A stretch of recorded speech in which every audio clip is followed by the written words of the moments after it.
Se fosse a minha esposa, Deus ia ficar irado, porque ele não ia conseguir fazer o serviço direito.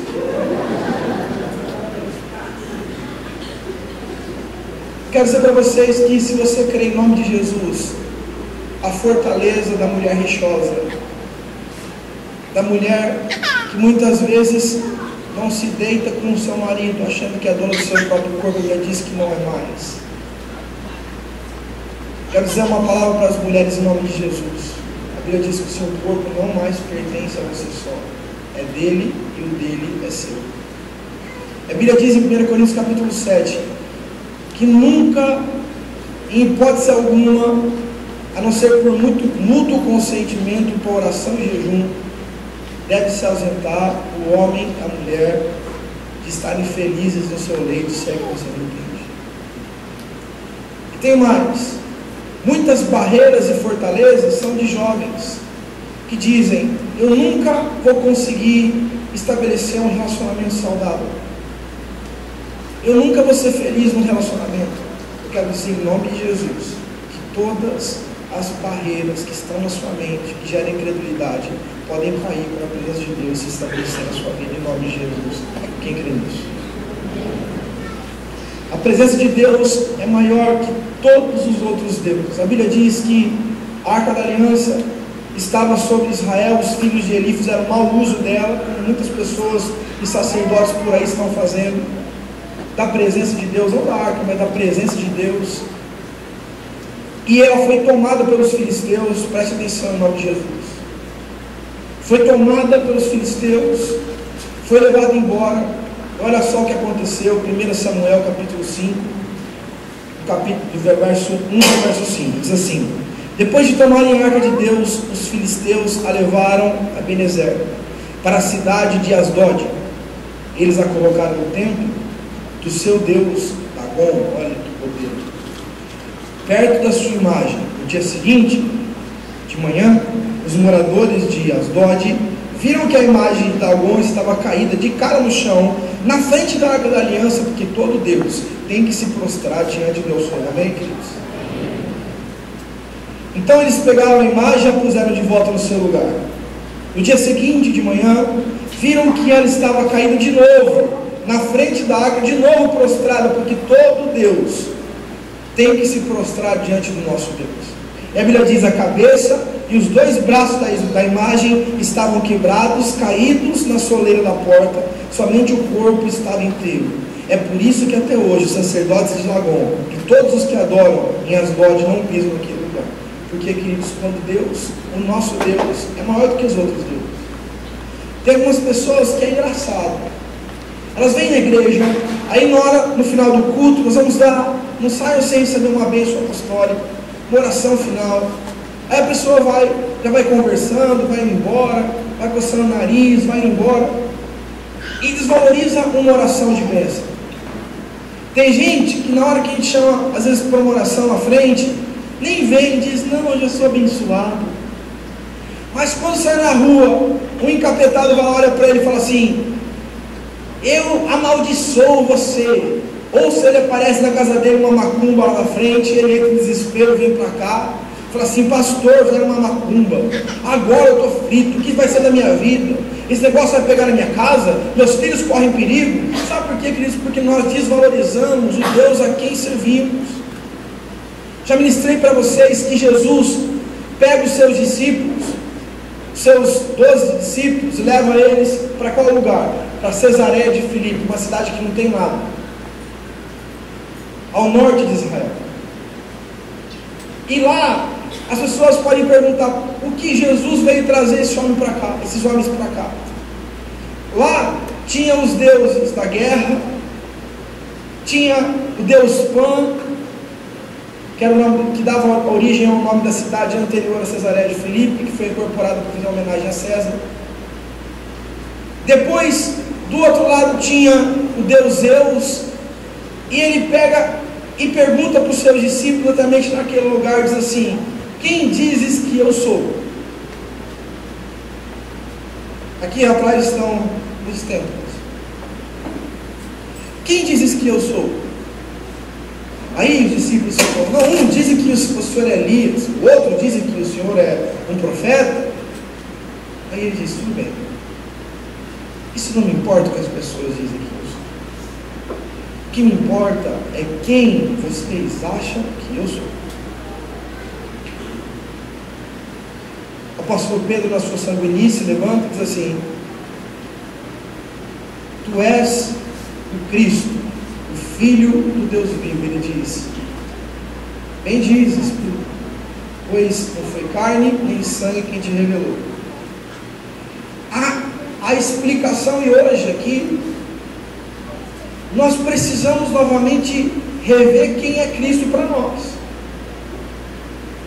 Quem é Jesus para você, irmão? Quem é Jesus para o seu coração? Porque está cheio de mãe de santo por aí, ó.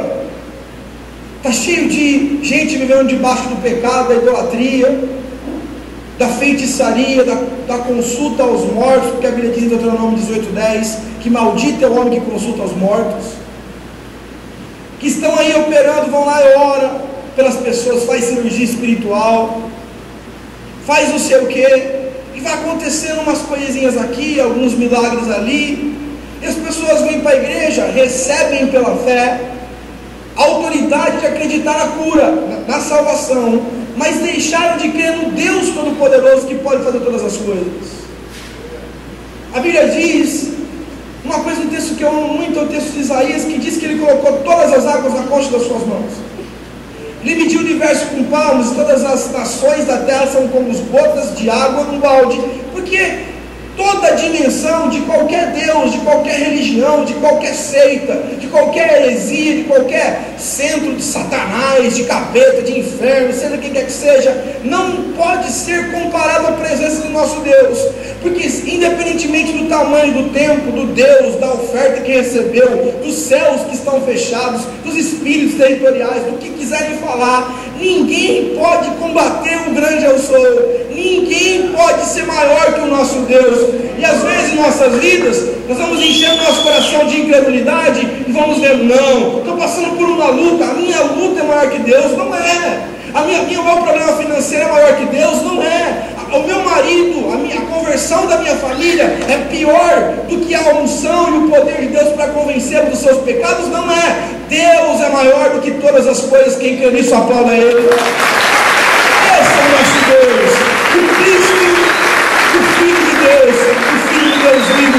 Jesus disse em Mateus 28:18: toda a autoridade me foi dada no céu e na terra. Se a gente entender isso, a nossa vida começa a mudar. Se eu entender, logo depois ele continua dizendo, né? Ele começa: toda a autoridade me foi dada no céu e na terra, verso 18. Verso 19 ele começa dizendo: por isso, ide, pregar o evangelho da criatura, batizando em nome do Pai, do Filho e do Espírito Santo, e vos ensinar a guardar tudo aquilo que vos tem ensinado. Mas a Bíblia diz: Ele me deu autoridade. Não é brincadeira. Ele disse: eu tenho autoridade. Agora essa autoridade foi dada a quem? Mateus capítulo 16. A Bíblia fala que as portas do inferno não prevalecerão contra a igreja de Cristo Jesus. Essa autoridade foi dada para quem? Essa presença de Deus foi dada a quem? A mim e a você. A Bíblia diz: tudo aquilo que nós concordássemos na terra, em nome de Jesus, será concordado no céu, explodiria no mundo natural. Quem crê nisso vê o milagre acontecer. Mas quando nós começamos a olhar para a nossa vida, quando nós olhamos para as dificuldades, nós olhamos para as lutas maiores do que o nosso Deus, nós estamos infringindo um princípio básico da fé em Hebreus capítulo 11, que diz: aquele que se aproxima de Deus, é necessário que ele creia que Ele existe, e que Ele é galardoador daqueles que o buscam, recompensador daqueles que o buscam. É necessário que a gente creia que não há impossíveis, inviáveis, porque para Deus 2 mais 2 pode ser 7. 10 mais 10 para Deus pode ser 200.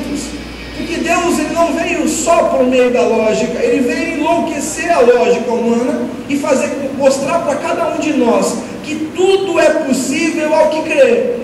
Tudo é possível ao que crê naquele que era, é e sempre será. Eu creio, e por isso eu vou viver milagres por meio dessa unção em nome de Jesus. Quem crê nisso, aplaude o Senhor Jesus.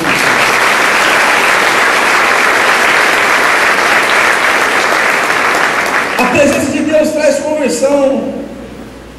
Os israelitas jogaram fora suas várias imagens de Baal, a Bíblia diz, e também as de Astarote, e adoraram somente a Deus, o Senhor. A arca é a presença de Deus no templo.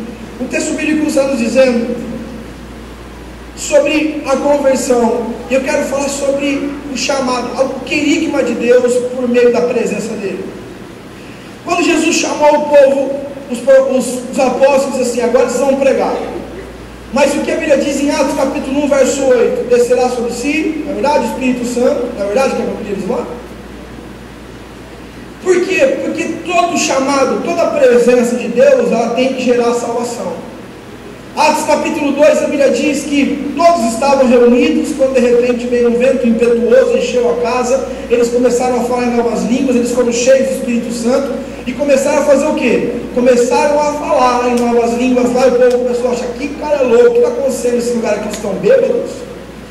Eles foram cheios do Espírito Santo, eles foram cheios da graça, da unção de Deus, só que, qual foi o propósito? No final do capítulo 2 de Atos, a Bíblia diz que Pedro se levantou em ousadia pelo Espírito, pregou o Evangelho e 3.000 pessoas se converteram. Sabe o que acontece? Tem gente que fala que é cheio do Espírito Santo, nunca ganhou uma alma para Jesus.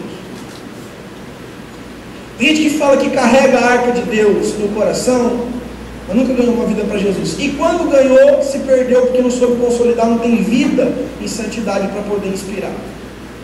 Toda vez que nós temos uma vida com Deus, preste atenção no que eu vou dizer, porque isso é sério. Essa vida, ela é poderosa na vertical, ela se materializa, essa vida com Deus se materializa na horizontalidade. A unção que eu recebo, a intimidade que eu tenho com o Pai, na verdade é um outdoor de atração para as pessoas que estão ao meu lado. As pessoas têm que olhar para mim e me querer, não me querer como o bonitão, o gostosão, a bonitona, a gostosona, mas querer você por aquilo que você tem, querer você por aquilo que você exala, o bom perfume de Cristo, querer você pela saúde que você tem espiritual, pela saúde emocional que você tem, pelo traçado de vitória que quando você passa, Deus vai te abençoando. A Bíblia diz que os irmãos de José disseram, vamos acabar com esse cara, que esse cara é mau, vamos colocar ele aí nessa cova aí, nessa mina aí, jogaram ele lá. Aí não, vamos fazer o seguinte, vamos matar ele não, vamos vender ele como escravo, vendeu como escravo. E a Bíblia toda hora diz, o Senhor era com ele. Ele foi vendido, caiu na graça do seu patrão. Aí veio uma mulher querer agarrar ele, e muitos homens têm caído, os agarros das mulheres aí, das pombaginhas ambulantes. Aí veio, caiu, e ele não, ele foi mal posicionado. E por ele ser posicionado, ele foi preso. Foi preso, a resposta de Deus era, e Deus era com ele, e Deus era com ele, Deus era com ele. Sabe por quê, querido? Porque Isaías diz para a gente, que toda arma contra nós, forjada, preparada, arrumada, estabelecida para destruir nossa vida, não prosperará enquanto estivermos nele. Toda arma contra nós não acontecerá. Ah, mas tem um cara no meu emprego que parece que quer ver meu fim, ele me odeia, ele arrebenta comigo, ele não quer saber de mim, ele só faz mentira, faz complô. Queridos, em nome de Jesus, permaneça no Senhor, cuide da sua integridade, cuide da sua postura em Cristo naquele lugar, e Deus vai te honrar, porque Deus é contigo.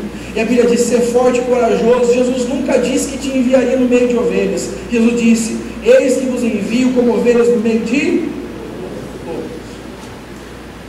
Mas o nosso pastor está a nos proteger, para dar umas cajadadas na cabeça de lobo que vem querer chegar perto da gente. Amém, queridos?